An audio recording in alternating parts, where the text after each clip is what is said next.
So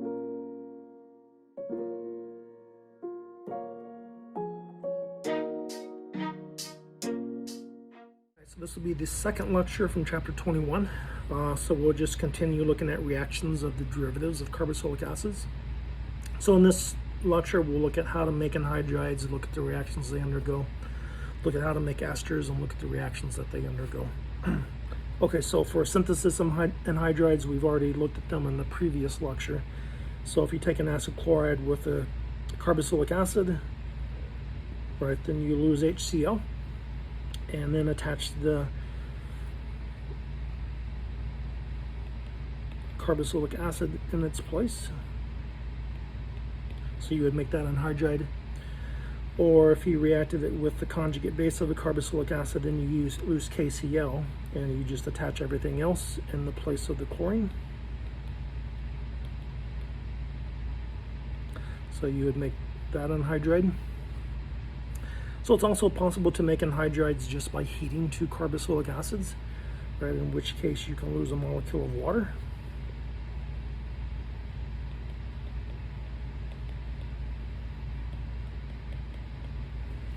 All right, so that's a good way to make symmetrical anhydrides, but it's not a good way to make non-symmetrical anhydrides.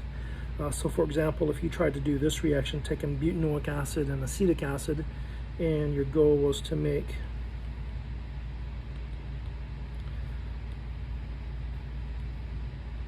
that anhydride by losing water, the problem is you could make two other anhydrides, right? Because two butanoic acids could react with each other,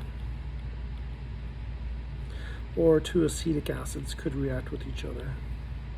So that would not be the ideal way to make a non-symmetrical anhydride. If you wanted to make the non-symmetrical anhydride, then the best way to do that is using an acid chloride, right? Because then there's no chance of making the symmetrical anhydride.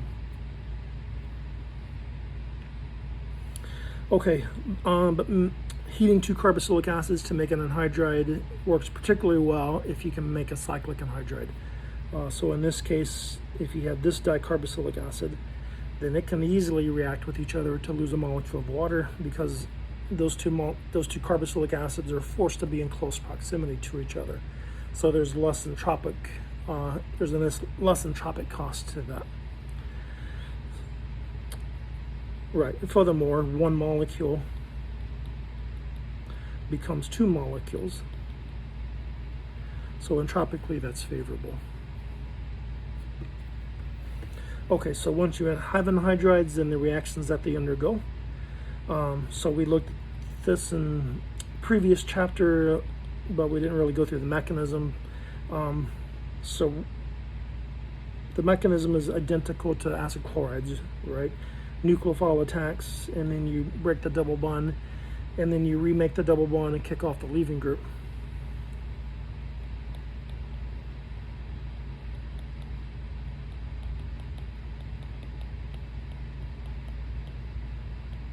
Right, so in this case, you would end up with two carboxylic acids.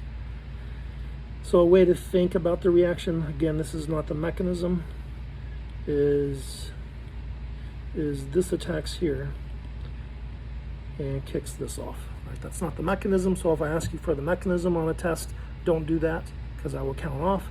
It's just a way to think about predicting the product. So similarly, if it was an alcohol, so the alcohol would attack here and kick off the leaving group, so that hydrogen would then end up on this oxygen, and the OCH3 would end up on this carbon-oxygen double bond.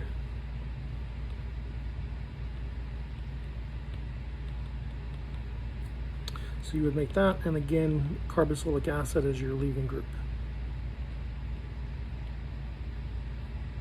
So you make an ester. Anhydride plus an alcohol would make an ester. So if it's an amine, similar concept, nitrogen is going to end up attached to this carbon, and you're going to kick that off. And that oxygen will pick up one of the hydrogens from the nitrogen.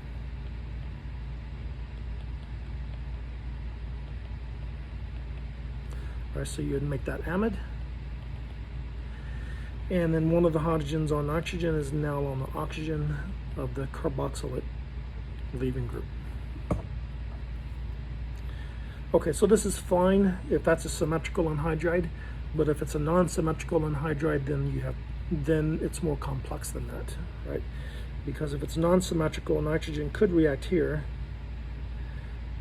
and lose all of this, or nitrogen could attack here and you lose all of this, right? So there's two different amide products and two different carboxylic acid products. So you could make as your product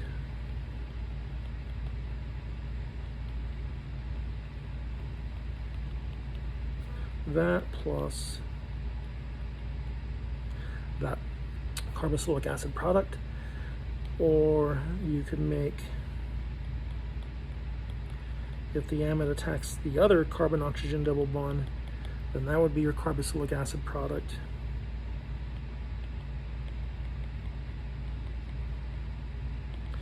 And nitrogen will end up attached to the other C double bond O. So two different amide products, two different carboxylic acid products if you have a non-symmetrical anhydride. So that would be less synthetically useful because of the mixture that you make that you would then have to separate. So it's usually better to use a symmetrical anhydride for those type of reactions. Okay, so for esters, so how to synthesize esters. So we've seen several reactions that synthesize esters already. So in a previous chapter, we looked at the Fischer esterification. And in that chapter, we went through the mechanism.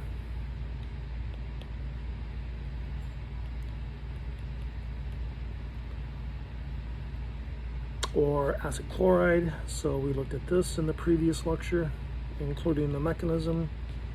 So you would make that ester. Or if it's an anhydride, then again, that's your side product, and this ends up attached there.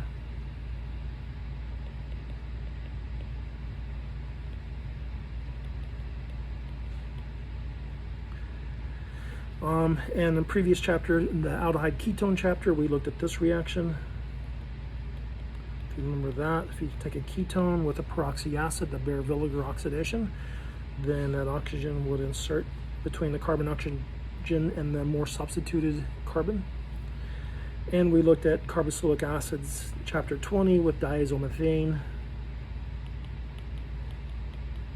Right, that's a way to make methyl esters. So several reactions that we looked at to make esters. And then we'll look at the reactions that esters undergo. Some of these reactions we've already looked at. So we've looked at back in the alcohol chapter, esters plus Grignard reagents. So if you remember, one of these comes in. So again, this is not the mechanism, just a way to think about the product. Knocks that off. That will give you a ketone. And then a second one of these comes in and makes that into an OH.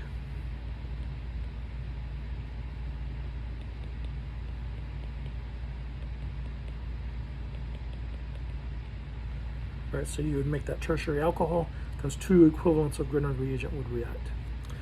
And the same is true for lithium aluminum hydride, right? So again, this is a source of H minus. So two of these are going to react. So one comes in and knocks the alcohol off, and then the second one comes in and makes a C double bond O into a single bond.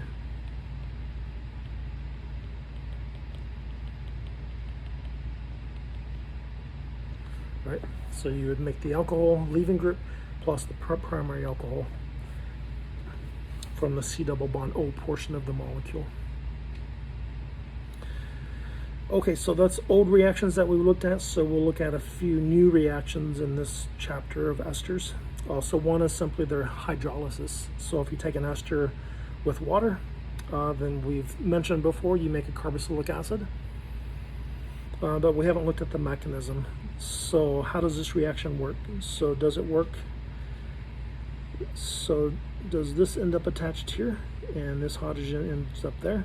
In which case you would make these two products. Or the other possibility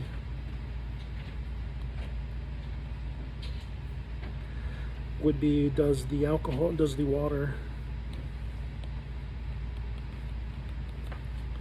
So there's another way that you can conceive of making those products, and that would be maybe water attacks here. And then carboxylic acid as a leaving group, in which case the OH would end up in the alcohol. Right. So how does that mechanism work? Does the oxygen attack carbon, or does the of the C double bond O, or does the oxygen attack the carbon of the alcohol portion of the ester? So if you want to figure out the mechanism, then again, one way that an organic chemist would do that would be to use isotopes. So if you use oxygen 18 labeled water, for example, and then see where does that oxygen 18 isotope end up at, and that'll give you an idea of how the mechanism happens. Okay, so let's go through this mechanism. How does this reaction work? So again, it's typically acid catalyzed. So you would take a lone pair on oxygen of the carbon-oxygen double bond and make a bond to the acid. And then the water nucleophile would attack. So oxygen makes a bond to that carbon, because that carbon's partial positive, right? And break the C double bond O.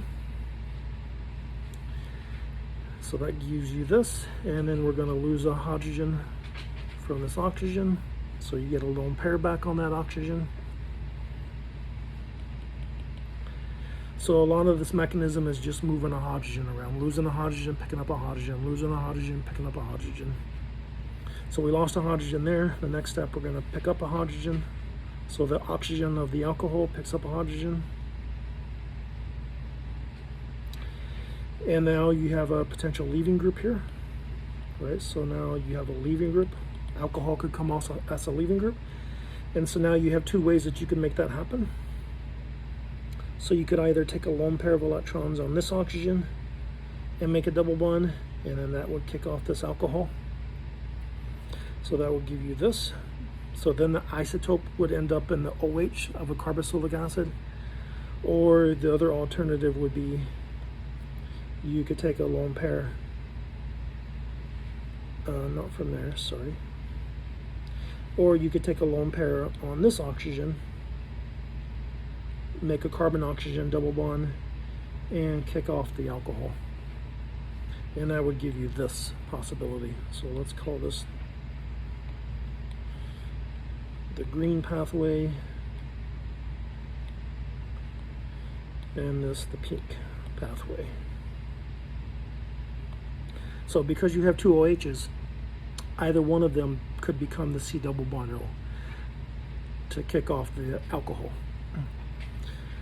Okay, and then the last steps in this mechanism. So lose a hydrogen from there, and then that would give you this. So where the isotope ends up in the OH portion of the alcohol, or this pathway where then you lose this hydrogen, and that would make this, where the isotope would end up in the carbon-oxygen double bond of the carboxylic acid. So, but the point is the oxygen 18 label ends up in the carboxylic acid, and the label does not end up here.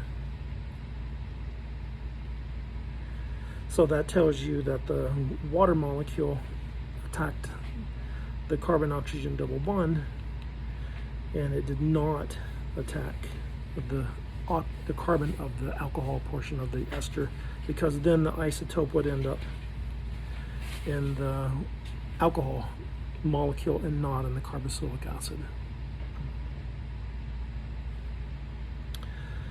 Okay, so another way to hydrolyze the carboxylic acid is to do a base-catalyzed hydrolysis. So if it's a base-catalyzed hydrolysis, that's what's called saponification. So the mechanism, so we have hydroxide, so it's a base instead of H+. So hydroxide attacks that carbon because that's partial positive and oxygen is negative, and then break the C double bond O. So that gives you a tetrahedral intermediate. And then you're going to remake the C double bond O and kick off OCH3 as a leaving group. So now you have a carboxylic acid, and you have an alkoxide, which is a base, So this is going to take the hydrogen from the carboxylic acid, and those two electrons become a lone pair. So you would make the conjugate base of a carboxylic acid technically, and you would make an alcohol.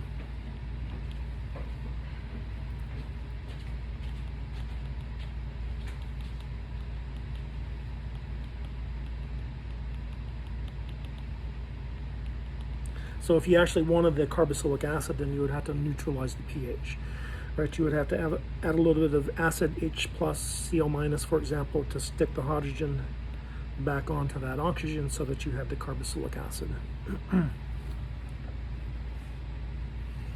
Okay, so if you did this reaction, so this is just an ester, it's a triester. Right, it's simply wrote backwards than the way esters would normally be wrote.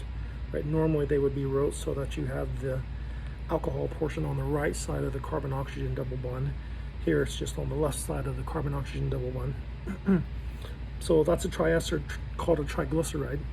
So this is important in biological chemistry.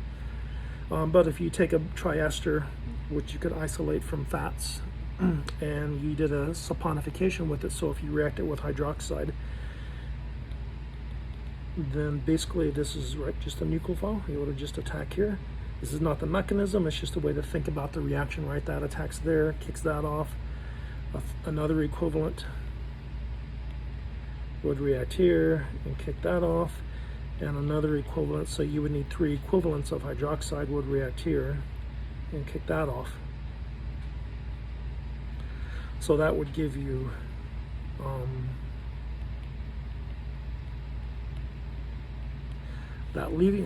that leaving group, and that would give you the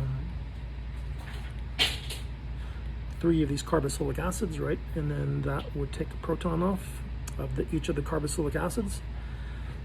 So then what you end up with is a molecule of glycerol, and you end up with 3 conjugate bases of these long chain carboxylic acids. So those are what are called fatty acids. So that would be the conjugate base of a fatty acid. And we looked at these in chapter 20, right? If you remember, that's very hydrophobic. Right, this part of the molecule is very hydrophilic. And so these will form a micelle, which you can use as a soap or detergent, right?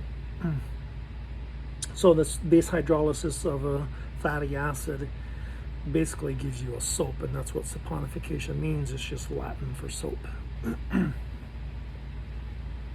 Okay, so another reaction of esters, if you take an ester and react it with so here that's the alcohol portion of the ester, and if you simply react it with another alcohol, a different alcohol, then you can do a transesterification.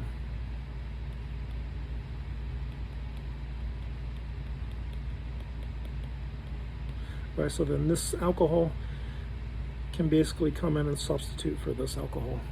The mechanism is the same as all of these mechanisms where you go through these tetrahedral intermediates. Again, this is just a way to think about the product, right, where that comes off.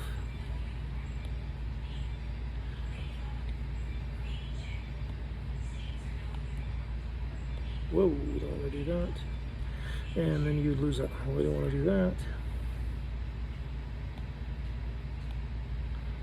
Oh, I see my problem. I don't have the highlighter.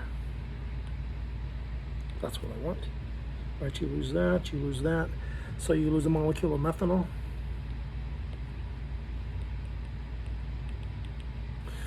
You don't want that. Let's try again.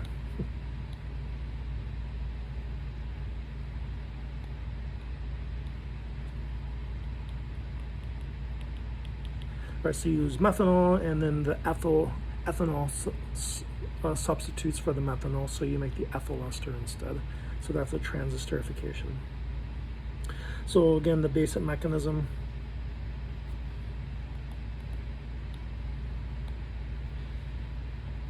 is the carbon-oxygen double bond gets protonated, and then nucleophile attacks, and you make the tetrahedral intermediate. And then we're going to lose a proton from here, and we're going to pick a proton up, not there, I'm gonna pick a proton up here. And then oxygen, take a lone pair of electrons there, kick off the methanol molecule.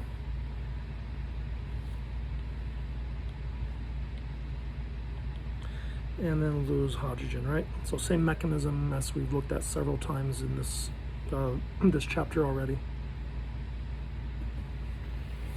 Okay, and then if you take an ester and react it with an amine instead, so again, it's just a different nucleophile. So let's sketch these two hydrogens out on the nitrogen, just so that you can see again how to think about predicting the product. So we're going to lose a hydrogen, we're going to lose that, and then all of this is going to be attached here instead, right? We're just going to ultimately do a substitution.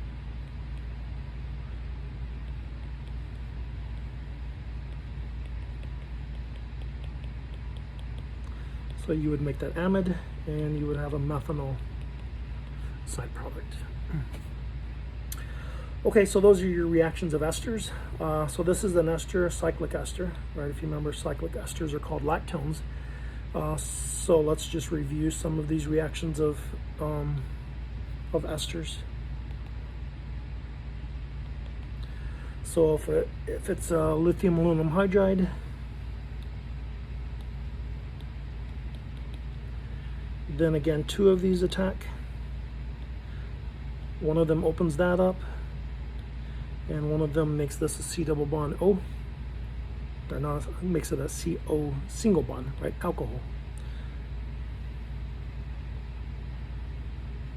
1, 2 CH2s. So that would become an OH. So that would be your product, right? And again, if it's a Grignard reagent, then technically you need two equivalents, because two of these are going to react, right? They're both going to react there. One of them is going to open up the lactone, and the other one's going to make the C double bond O into a CO single bond.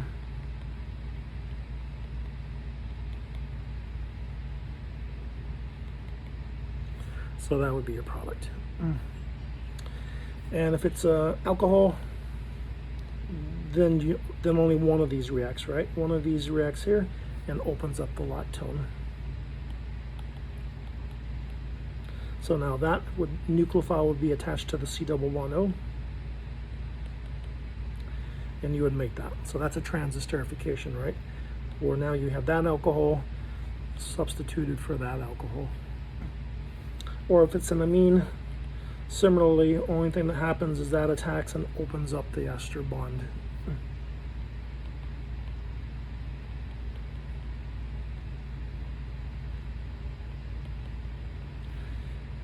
Right, and you would make that as your product.